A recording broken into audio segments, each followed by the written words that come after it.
సేవకుడికైనా ఒక విశ్వాసికైనా ఎలాంటి శ్రమలు ఎదుర్కొన్నారో, ఆ శ్రమలలో ప్రభు ఎలాగ అతనికి సహాయం చేశాడో, నా అన్నవారు ఆ దేశంలో ఆ ప్రాంతంలో లేకపోయినప్పటికీ ప్రభు ఎలాగ పోషిస్తూ వచ్చాడో, ఎలాగ కాపాడుతూ వచ్చాడో, ఎలాగ కనికరం చూపుతూ వచ్చాడో విన్నాం కదా. మనం ఆ సాక్ష్యం విన్నాం కదా. ఎలాంటి అనారోగ్యం ఆ పిల్లలకి భయంకరమైన అనారోగ్యం వచ్చిందా లేదా? అనారోగ్యం ప్రభా ఈ రోగం బాగు చేయకపోతే పాస్టమ్మ గారు అసలు అక్కడికి వెళ్ళనన్న పరిస్థితులు 2019 ఒక 3-4 సంవత్సరాలు అవుతుంది, ఎక్కువ కాలేదు. కానీ ఎప్పుడైతే ప్రభువుని అడిగాడు, ప్రభా నా పిల్లలను నువ్వు బాగు చేస్తే మళ్ళీ నేను ఎక్కడికి వెళ్తాను మళ్ళీ నీ సేవకు సిమ్లాకి వెళ్తానని చెప్పిన మాట నన్ను బాగా తాకిన మాట. ఎందుకంటే ప్రభు ఎంత కనికరం గలవాడు అనిపించింది నాకు నిజంగా.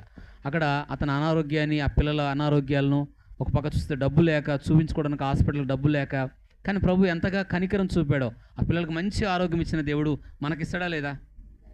హల్లెలూయా, హల్లెలూయా.